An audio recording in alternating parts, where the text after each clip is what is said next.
Hi, this is Pam from ROC Metaphysical.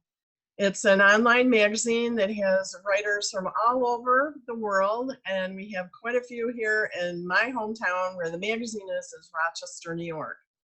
I have people from Finland, England, all over the US and Canada that contribute.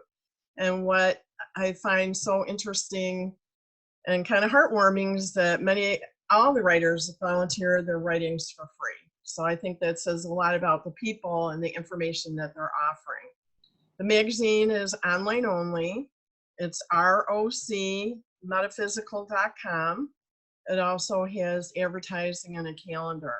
So if there's anyone out there that would like to write, advertise, put something in a calendar, you can reach me at rocmetaphysical@gmail.com. So today I've got one of my contributing writers, and through the last few years, she's been offering articles that she has been writing through her blog, or it's associated with the COVID that's been going on, or some of the other interests that Seema has. So I'm going to bring Seema on, and she's going to be the main focus now. So Seema, if you would, come on, introduce yourself, talk a little bit about your background, and as a contributing writer, what you've been doing. Okay. So thank you, Pam, just for this beautiful service that you've been providing for many years. And I'm really grateful that this is a wonderful forum for people to contribute, but also to find really valuable information that they may not get elsewhere, in one place. So thank you for that. And so yeah, my name is Seema Khaneja, and I am a physician, I'm a coach, and I'm also a minister with Living Miracles Ministries, that is teachers of A Course in Miracles. And I'm originally from India, so I definitely have a deep appreciation for Eastern spiritual traditions, Hinduism and Buddhism.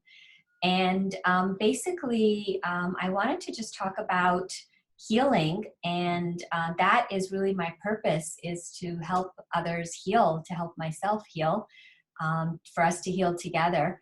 And I've had this long-term relationship with healing because I've been a doctor for more than 30 years, worked in pediatric medicine, but I've also done a lot of integrative alternative medicine.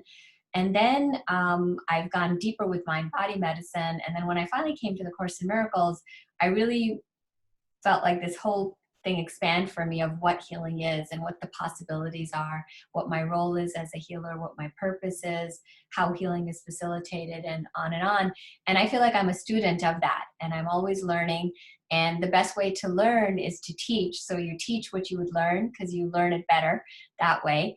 So, so one of the things that, as Pam referenced, when the Corona experience was just starting, lockdown was just starting, I felt inspired to offer daily Zoom gatherings where we could meet, where we could express, where we could share, but it had this focus of healing, the purpose of moving towards healing and what tools could be used, from meditation to just sharing an expression to different videos, different resources I found online, stories, from the web, all of that.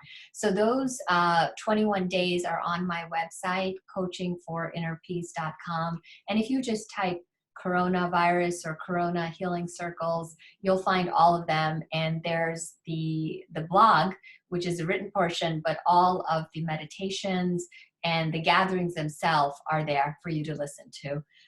The other thing that I feel like can really be a resource is a book that I just completed writing. It was published in January on Amazon, Physician Heal Thyself, A Doctor's Journey from Medicine to Miracles. And it's available in Kindle as well as paperback. And I'll probably be doing more with that in the weeks to come. But again, there's a lot about that on my blog. You can just type in Physician Heal Thyself on the website. It's also on Amazon.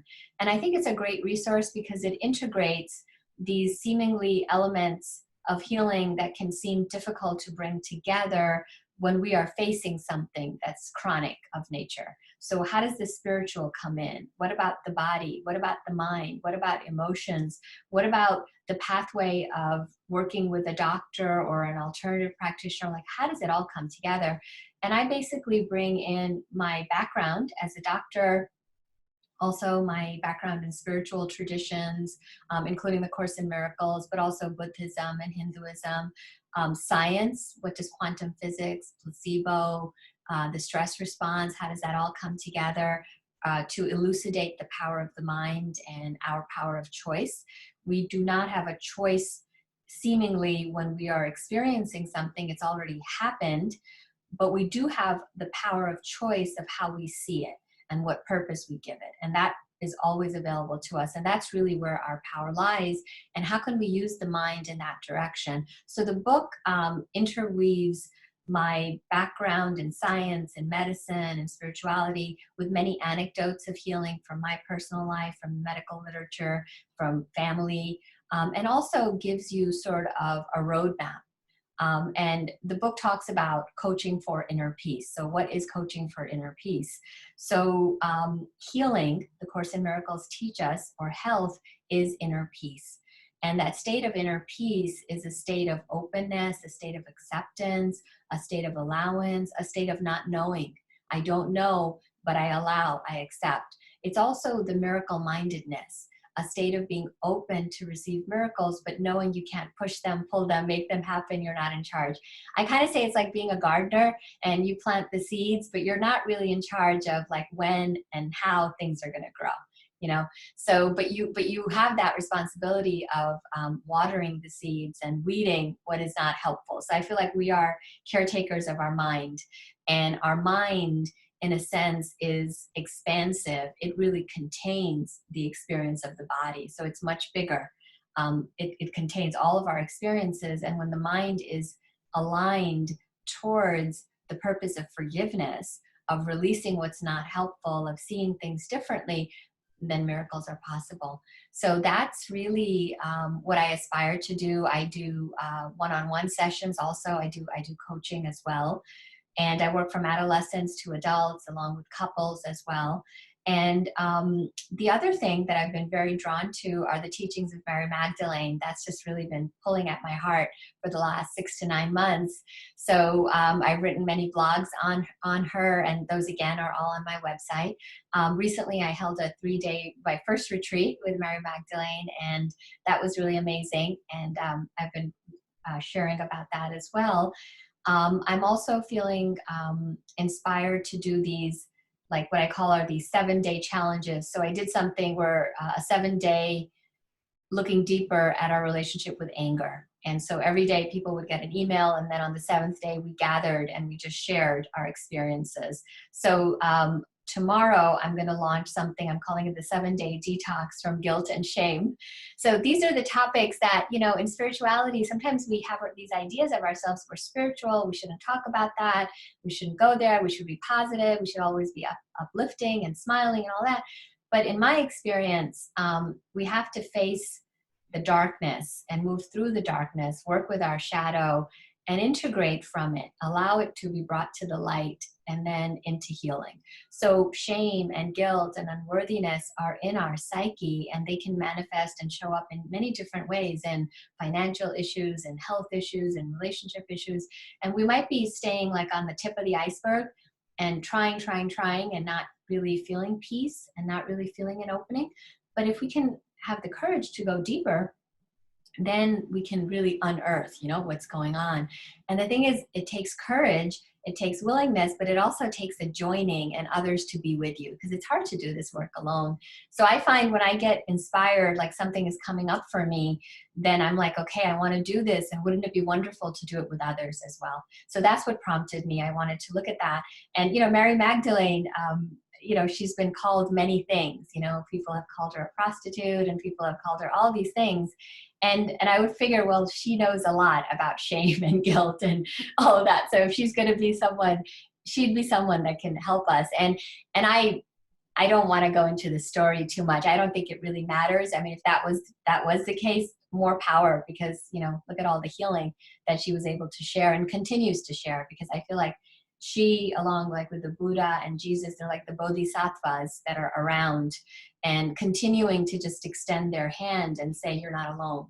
You know, let me guide you, let me help you. So we're going to launch that Sunday, and all you have to do is subscribe to the newsletter. You'll get a daily sort of like a reflection. It won't be a meditation, but it'll be like an inward, like written guiding you. You know, how can we be with this? So it'll start Sunday, and so it'll continue through Friday, and then on Saturday, meaning a week, well, today we're filming it on a Saturday, so a week from today, so that'll be May 30th, there'll be a Zoom gathering. So you can get all those details if you subscribe to the newsletter at coachingforinnerpeace.com. And I would welcome to have your company, because I really feel, as Pam, as you're creating this forum, we're really here to do this together. And it is so much more fun to do it together when you have to do this deeper healing work. It's hard to do it alone. So I'm grateful for this forum, and thank you for inviting me. And I wish you all blessings with the wonderful work you're doing. Well, thank you, Seema. I love the analogy that you talk about being a gardener, because I mean, I think as maybe, you know, people in the US were very impatient, and, you know, we want things right away. So, I mean, that is a great way to, you know, remind ourselves that, you know, things are going to happen, and all we can do is just kind of gently watch over and in hopes that, you know, what we planted will come forward. And I do love the fact that you're doing that, the next challenge, because I think during this time when we've been housebound and maybe unemployed or not able to go to work, and we certainly can't do all the normal things, I think, you know, all the things that are, you know, brewing underneath are probably coming up to the surface. And sometimes it's hard to acknowledge that, you know, I may be angry or upset, or, you know, I think, you know, I have time now to reflect on maybe things that I'm not proud that I've done. And it makes it so much better to do it with a group, because, you know, when someone else has done something the same, you feel a little better. You don't feel as isolated, or, oh, I'm probably the only one. And there's probably, everybody's done something that we're not proud of, you know. So I think that's great. So I'm glad, maybe this was great timing to do this today, you know, to announce your next challenge. So, you know, Seema's website is coachingforinnerpeace.com. You can find her prior articles. I take the magazine, the older editions, and put it on a website called issuu.com. And you go in there and search for ROC Metaphysical, and then you can see, I think there's like 3 years worth of older monthly editions. And so, you know, if you want to read more of her older articles, you can find them on there, and lots of other people. So it's kind of a nice way to see historically, you know, how the magazine has grown and become even better. So I think that's it. I'm thanking you that you had the time to do this today. You'll find the video will be in the magazine, and I'm going to put it on Facebook, and I'm going to give you a copy so you can do what you want with it. So I'm going to hit the stop button now in hopes that my technology is going to work. So let me hit the stop.